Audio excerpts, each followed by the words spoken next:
sea, tenía dolor en la vulva, la vagina, o sea, no podía cerrar las piernas, no me podía sentar, me ardía, me dolía, eh, estaba borracha. Ella agarró, metió la mano al freezer y me agarró un puñado de hielo, lo metió en una bolsa de estas de supermercado y me dijo, sentate arriba de esto para que se te desinflame, para que se te deshinche, por la cantidad de hombres que habían pasado por mi cuerpo y por a ver, podría decir la poca formación que yo tenía. O sea, yo no tenía experiencia, no sabía lo que estaba haciendo. Eso fue una brutalidad. Durante los 16 años que siguieron, ¿a vos te retuvieron en contra de tu voluntad en ese lugar? Es muy buena pregunta. Me das un montón de posibilidades de poder explicar qué es la voluntad, por ejemplo. Alguna que otra feminista amiga mía se enojaría mucho con esta pregunta y diría, ¿cómo van a preguntar esto? Y yo siempre creo que estas preguntas incómodas que hace a veces el periodismo son excelentes preguntas cuando se las hace a la persona indicada que tiene la capacidad de explicarlo bien. Cuando hablamos de ceder la voluntad sexual, no estamos solamente, primero, no hay que confundir ceder la voluntad sexual con el deseo. Quedarte en un lugar siendo víctima de trata no significa que estés privada de tu libertad. Ok. La trata de personas tiene una complejidad, tiene unas cuestiones técnicas, la captación, el traslado, el acogimiento, con diferentes finalidades. Sí. Y después, por otro lado, tenemos la privación ilegítima de la libertad.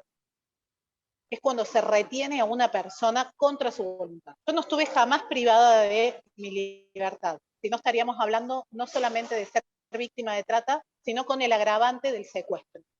Ok. Podemos hablar de trata de personas sin que la persona, o sea, sin que la mujer haya sido secuestrada o sin que la joven haya sido secuestrada. Yo no tenía dónde ir, no tenía casa, no tenía un hogar donde volver, no tenía una familia donde volver, no tenía relaciones sociales lo suficientemente fuertes que me dijeran, che, Ale, mirá lo que te está pasando, o sea, no te podés quedar en... Yo no tenía nada, o sea, éramos esas mujeres que todas teníamos historias similares o parecidas. Había una chica que el padre lo tenían que operar del corazón, llevaba como 5 años en situación de prostitución, jamás lo pudo hacer operar al padre, porque nunca llegó a juntar el dinero. Y estaba yo con mi historia, con mi hermana, que yo lo único que quería era hacerla estudiar y poder garantizarle sus derechos mínimos. Entonces, ¿cuál era mi voluntad? Yo los quería mucho a quienes me explotaron sexualmente durante tantos años. Les tenía un profundo agradecimiento y los quería como familia, los había identificado como familia. Ellos vinieron a ocupar un lugar que había quedado vacío, un lugar que le correspondía a mis padres en cuanto a mi educación, en cuanto a lo que era mi formación, en cuanto a lo que era eh, garantizar derechos, ¿me entendés? O sea, Pedro, cuando yo me corté el dedo una vez, con un cuchillo, me llevó al médico. Pedro, sin ir más lejos, fue la persona que me defendió cuando entraron fiolos, que no es lo mismo que un proxeneta, cuando entraron fiolos armados a buscarme desde Río Gallegos para llevarme a las casitas. ¿Y qué me defendió? Porque me quería. No, porque esto es mío, esto produce para mí, es como que te quieren venir, se meten en tu campo y te quieren robar una vaca. Y no, esta vaca es mía, esta vaca o sea, produce leche para mí, no va a producir para vos.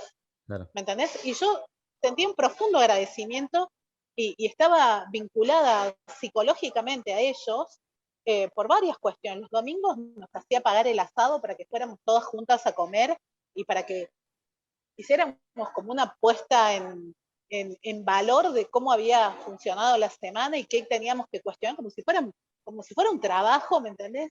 Y todos nos juntáramos a decir, che, bueno, ¿cuántas notas hiciste? Hice 15 notas, esta me gustó más, esta me gustó menos. Bueno, ¿cómo tenés que conseguir que se acerque esta persona o que gaste más dinero? ¿O cómo afianzás un cliente a la casa? O sea, es una cosa de locos, realmente es de sociópatas. Está bien, no sos víctima, vos no te querés reconocer como víctima de trata, no sos víctima. Pero decime una cosa, ¿qué es lo que conoces de, de Tierra del Fuego. Yo no conocía nada. Había estado viviendo muchísimos años en Tierra del Fuego, nunca había ido a esquiar, no conocía los glaciares, eh, no conocía una pista de esquí, conocía los supermercados, conocía la avenida principal, algunas tiendas de ropa interior y pará de contar. Otra de las preguntas que me parece fundamental que me hizo, yo le había contado sobre mi historia, mi genealogía, ¿no? También, que mi madre había estado en situación de prostitución muchos años, que mis tías habían estado en situación de prostitución, y ella agarra y me dice, bueno, a ver, si tenés 4 hijas mujeres, y todas las mujeres que te precedieron antes fueron prostitutas, o estuvieron, porque no me decía en situación de prostitución, pero me dice, si fueron prostitutas, ¿qué van a hacer tus hijas? Claro, y medio como que yo sabía la respuesta. Yo sabía cuál era el destino marcado para mis hijas. Claro. Y me sentí realmente me sentí ridiculizada, me sentí muy ofendida, me sentí dolida, pero también me puso de frente un espejo donde yo vi realmente lo que yo era, cuál era mi pasado y cuál era mi futuro y cuál era el futuro de mis hijas. ¿Hay algo que te gustaría decir que yo no te haya preguntado? Durante todos estos años me he caracterizado por tener esta forma dura de comunicarme con los varones. Soy una feminista radical que reconoce que gran parte del problema viene del daño que nos hacen los varones todos los días, desde que nos levantamos hasta que nos vamos a acostar, y que son los responsables de gran parte de todas nuestras pesadillas como sociedad. Pero hoy en día siento la necesidad de poderme comunicar desde otro lugar con los varones, que depende de ustedes que colaboren en lo que es el desalentar el consumo de prostitución en nuestro país y en toda Latinoamérica y en todo el mundo, si es posible, y que se generen opciones de trabajo real para las mujeres y que las niñas puedan tener una vida libre de violencia. Muchísimas gracias por haberte sumado. Espero que te hayas sentido cómoda, espero que te haya gustado haber formado parte Súper. del formato. Un poco mi idea, mi prioridad siempre es esa, ¿no? Que la otra persona se sienta cómoda. A todos los que nos están mirando les digo que si quieren pueden suscribirse al canal, pueden seguirme en Instagram, voy a dejar las redes de ella también en la descripción. Y como les digo siempre, si quieren ayudar a que el formato se pueda seguir realizando de manera independiente para conocer historias como esta y otras completamente distintas también, me pueden donar un cafecito, está el enlace en la descripción o en mi biografía de Instagram. Alika, muchas gracias. Gracias, Fede. Nos vemos pronto. Chao, chao.